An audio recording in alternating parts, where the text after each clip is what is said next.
Hi folks, my name is Ray Ogilvie from Hartsville, South Carolina, and today I'm in one of my favorite places, a cornfield in Marion, South Carolina. Now, why is this one of my favorite places? It happens to be full of shark teeth.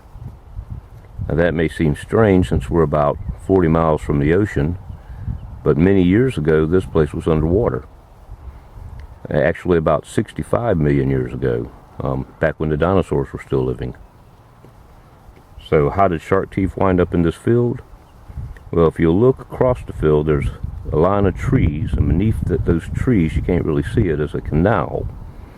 Now that canal was dredged many years ago, and the dirt from that canal was thrown up into the fields. That helped the fields to drain better, and plus it built the low areas of the field up a little bit. Anyway, the dirt had shark teeth in it.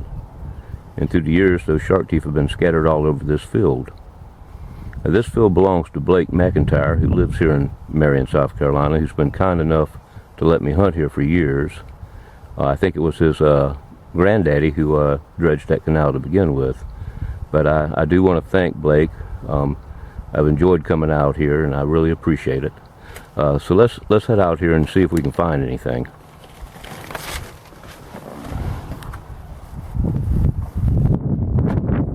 Now I'm going to try to do as little editing as possible, so we'll see what happens. If I find a shark tooth, you'll see it at the same time I see it. Now these shark teeth out here tend to be blue. I don't know why. Probably certainly something in the soil, probably phosphate would be my guess.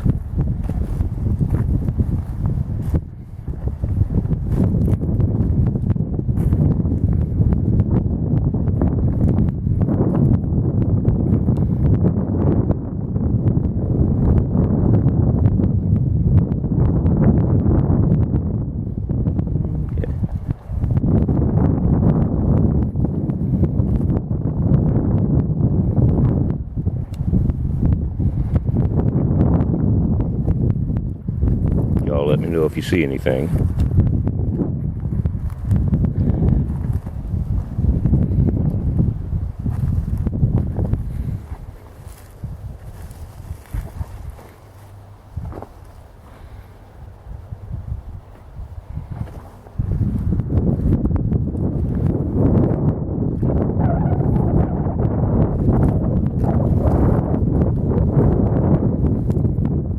Oh, look at that, I about stepped on one. Let's see. That one's rough. Let's get my shadow out of the way. There we go. Okay, and that's bad, in bad shape, but it's enough there I can tell that is a goblin shark. The scientific name would be Scapanarhynchus texanthus. Goblin's easier to remember. Really funny looking shark. But I'm going to hang on to that since that's the first one I found. I see another one just a few feet in front of me.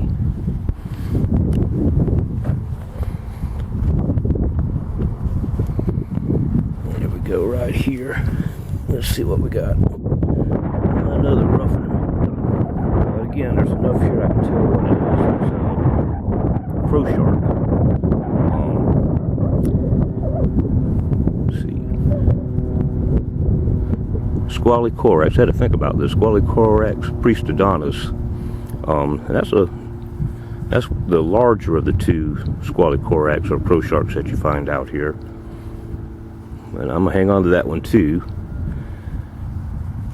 See if we can find something a little bit more complete. But those are two. Is that one? Yeah. About stepped on that one too.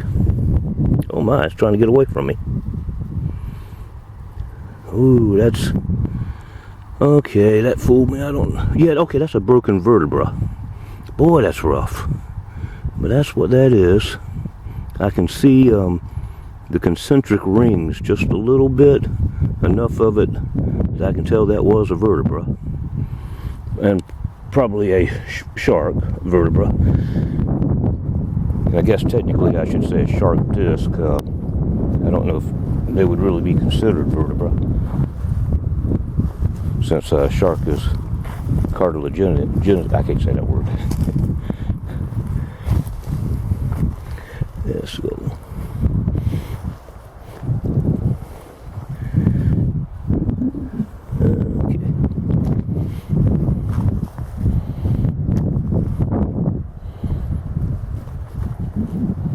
You're going to hear a lot of wind probably today.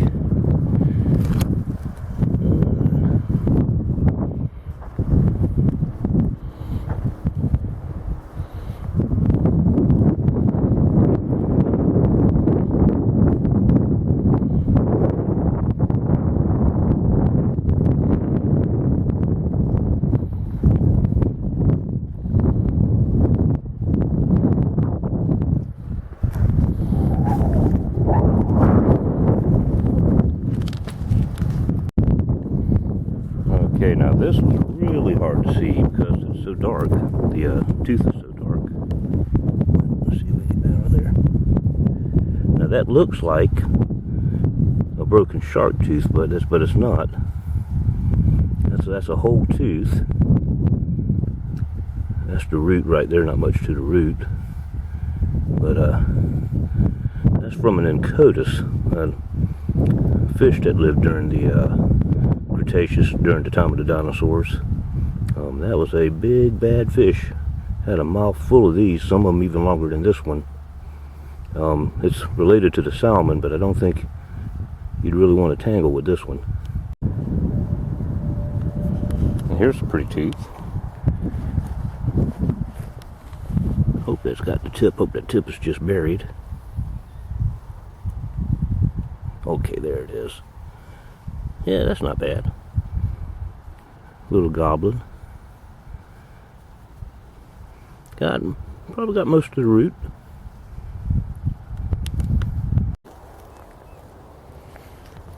Now this one's not big, but bright blue.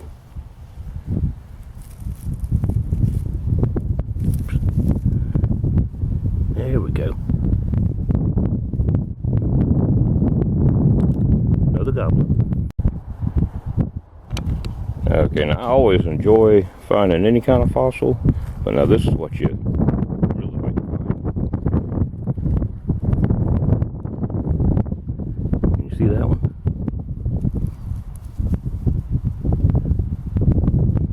That's a nice one there.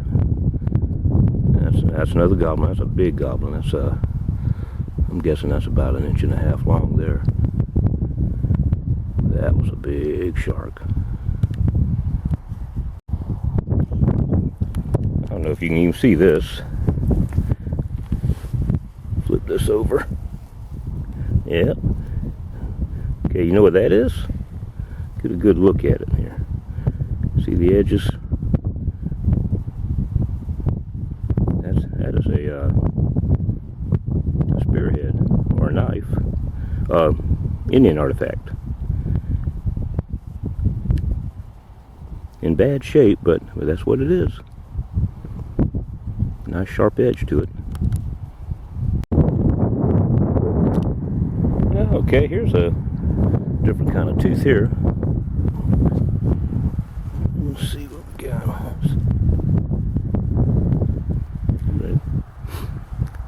You know, this is not a goblin. This is a, I believe this is a Plicata, an ancient Mako shark.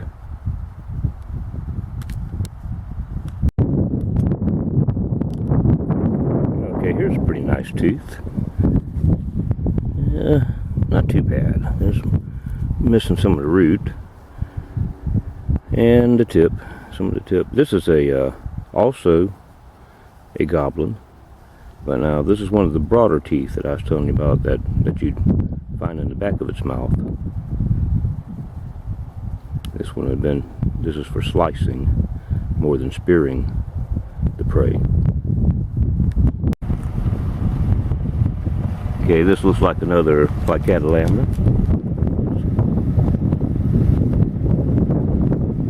That's what it is. Yeah. here's a couple of teeth close together. Not a bad looking Scapanorhynchus, not too bad. And then little, very little Squalicorax.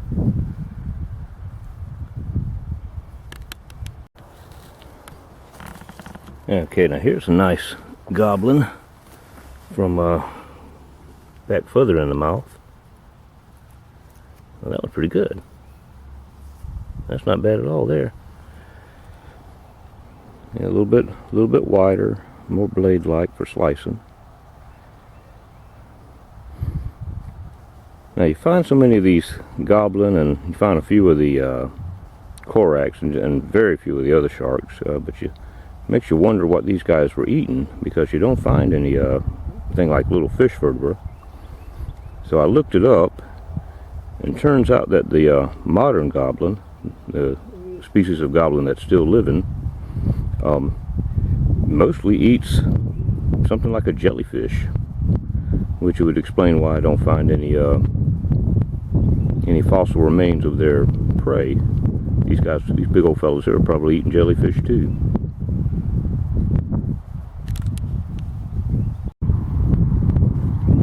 Here's another pretty nice goblin tooth.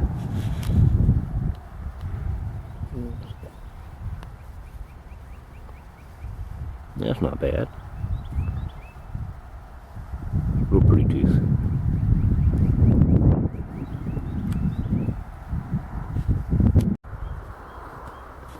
I cut the camera off and then happened to look up, and just a few feet away, this tooth.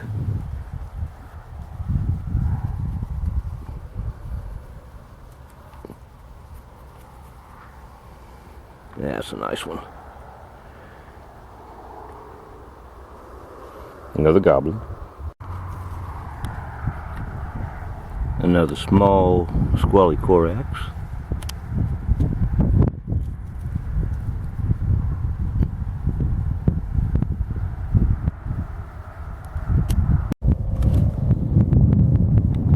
This one looks pretty nice.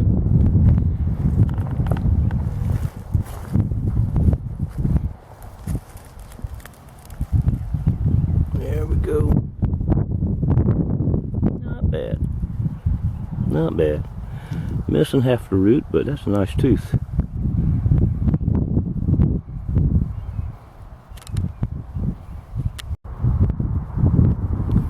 Okay, now we have walked all the way across the field.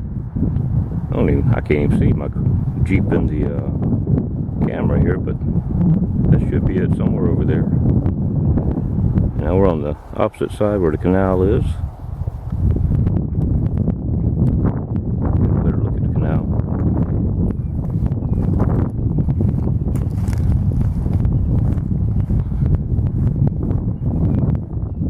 Kind of pretty. Like I said, this is only about 10 foot deep, but I see people fishing here pretty often. This is where all the shark teeth came from.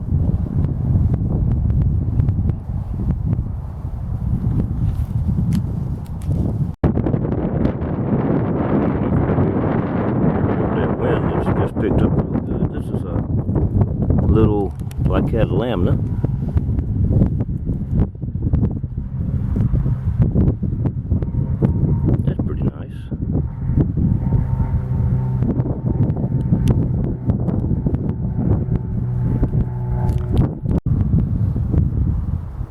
Another goblin, and it just looks pretty there, shining in the sun.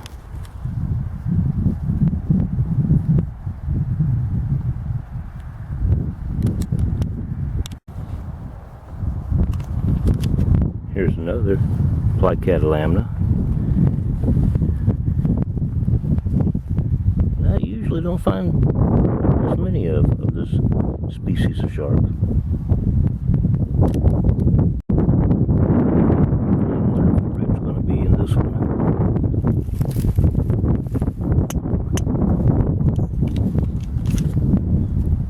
Flopping down in the way. Not bad.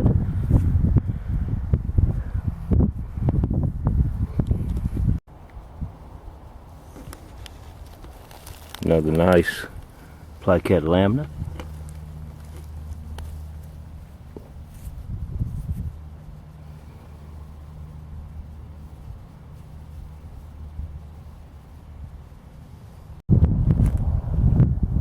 Well, this is all the stuff I found today. I think I'm gonna head to the house now, wash this up and get a better look at it.